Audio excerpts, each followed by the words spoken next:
السلام علیکم ورحمۃ اللہ۔ یہ بڑی عظیم بشارت ہے بھائی، اور خوشخبری ہے مخلص مومنوں کے لیے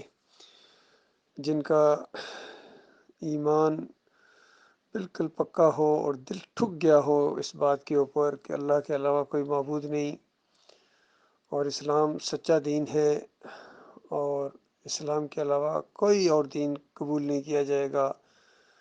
اور یہ یاد رکھیں، جہاں فرقے ہیں وہاں اسلام نہیں ہے، جہاں اسلام ہے وہاں فرقے نہیں ہیں۔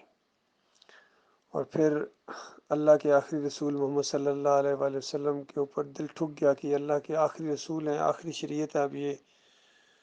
بس یہی قائد اعظم ہیں، یہی لیڈر ہیں، یہی امام ہیں، اور انہی کے پیچھے چلنا ہے۔ یہ گویا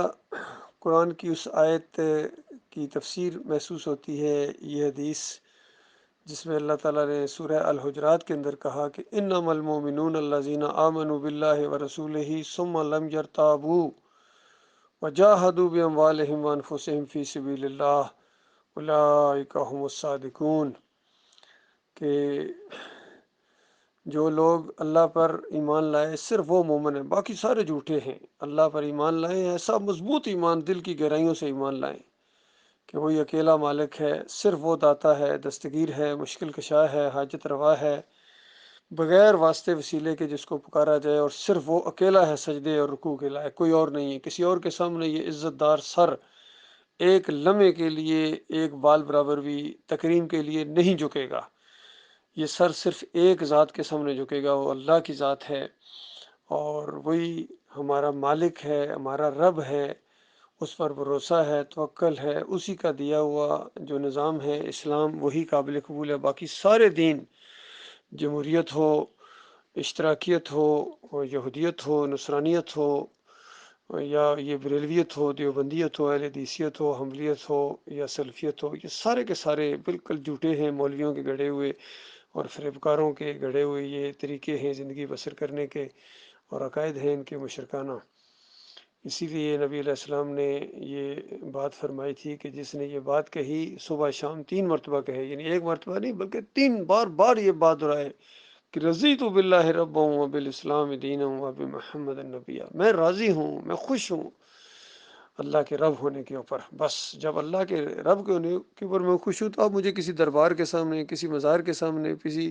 ماتھا ٹیکنے کی یا وہاں جانے کی ضرورت نہیں ہے۔ کسی پیر کی پنڈیاں دبانا تو سوال ہی پیدا نہیں ہوتا۔ تعویذ گنڈے، یہ جتنی چیزیں ہیں یہ مشرکانہ چیزیں ہیں، اور بالکل ذرا بال برابر ان مشرکوں کے ہم تعاون کرنے کے لیے تیار نہیں ہیں۔ جو بھی اللہ کی یہ نافرمانی کرتے ہیں، برائی کے کام جو بھی کرتے ہیں، یہ جمہوریت کا نظام ہو، اس کے اندر ووٹیں ڈالنا تو بڑی دور کی بات ہے، اس بال برابر بھی ان کے ساتھ ہم تعاون نہیں کرتے ہیں، کیونکہ یہ اللہ کے دین کے خلاف ایک پورا انہوں نے محاذ کھڑا کیا ہوا ہے۔ ان سب نے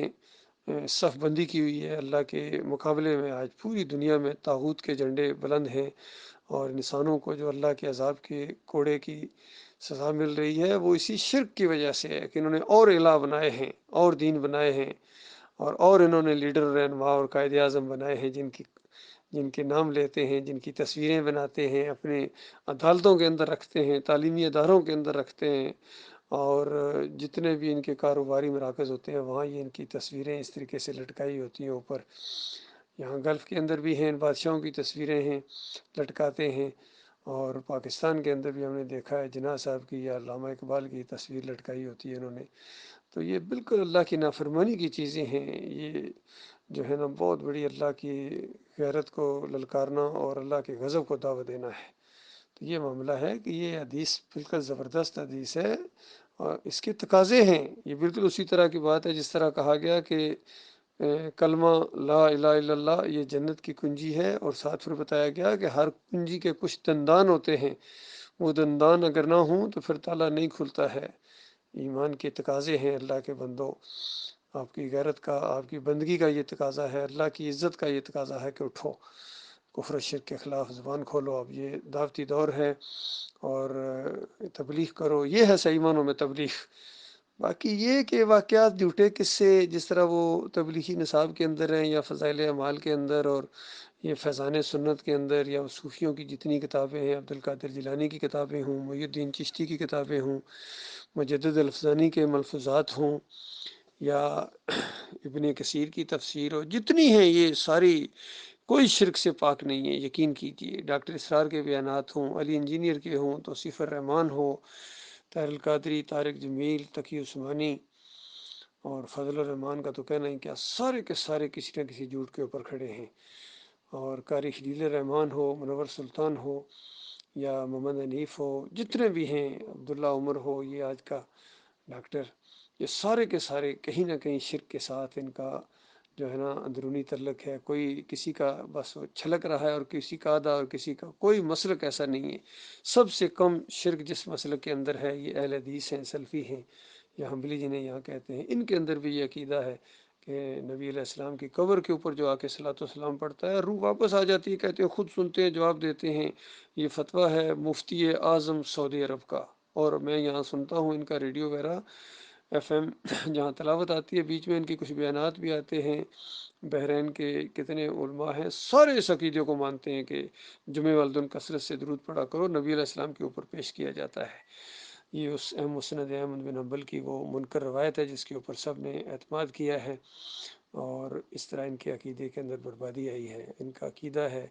کہ جس طرح شیعوں کی عقیدے ہیں کہ ہمارے امام ہر جگہ حاضر ناظر ہیں، ہمارے اعمال ان کے اوپر پیش کیے جاتے ہیں، اس طرح ان سنیوں کا بھی عقیدہ بن گیا ہے کہ ہمارے اعمال جو ہیں وہ نبی علیہ السلام کے اوپر پیش کیے جاتے ہیں۔ کچھ لوگ کہتے ہیں سارے اعمال پیش کیے جاتے ہیں، اور کچھ کہتے ہیں سارے نہیں، صرف صلاۃ و سلام کے اعمال پیش کیا جاتا ہے۔ یہ مضبوط عقیدہ ہے توصیف الرحمان کا، راشدی کا، اس پر زور دیتا ہے۔ اللہ تعالیٰ اس شرک سے اپنی پناہ میں رکھے، اور مالک بالکل ہمارے دل کو جما دے اس دین کے اوپر، اسلام کے اوپر، اور ہمیں بیزار کر دے مالک کفر شرک سے، ریاکاری سے، منافقت سے، اور ہر طرح کے مسلک پرستی سے، اور ہمارا دل ٹھک جائے اللہ کے آخری رسول محمد صلی اللہ علیہ وآلہ وسلم کے آخری نبی کے ہونے کے اوپر، ان کی سنت کو چاہے وہ معمولی سے معمولی بھی چیز ہو، بڑے خوشی کے ساتھ، بڑے شوق کے ساتھ ہم اس کو اختیار کریں اور اللہ سے اجر کی امید رکھیں۔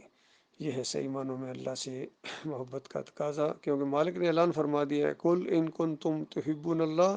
فاتبعونی، ان سب کو کہہ دو، اعلان کے ساتھ کہہ دو۔ اس دور میں اگر لاؤڈ سپیکر ہوتا تو لاؤڈ سپیکر پر یہ بات کہی جاتی، میگا فون میں کہی جاتی کہ دیکھو اگر تم اللہ سے محبت کے دعوے کرتے ہو تو اس کے بعد پیروی کرو، پوجو پکارو نہیں، پیروی کرو محمد صلی اللہ علیہ وآلہ وسلم کی۔ ان کو پوجنا پکارنا شرک ہے،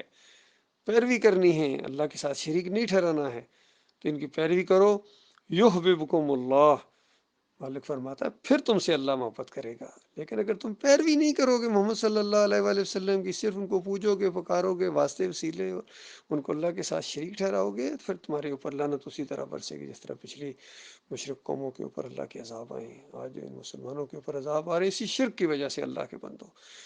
یہ بہت تیز ہوتا جا رہا ہے، آگے بڑھتے جا رہے ہیں اپنے شرک کے اندر۔ لہٰذا مخلص مومنوں کو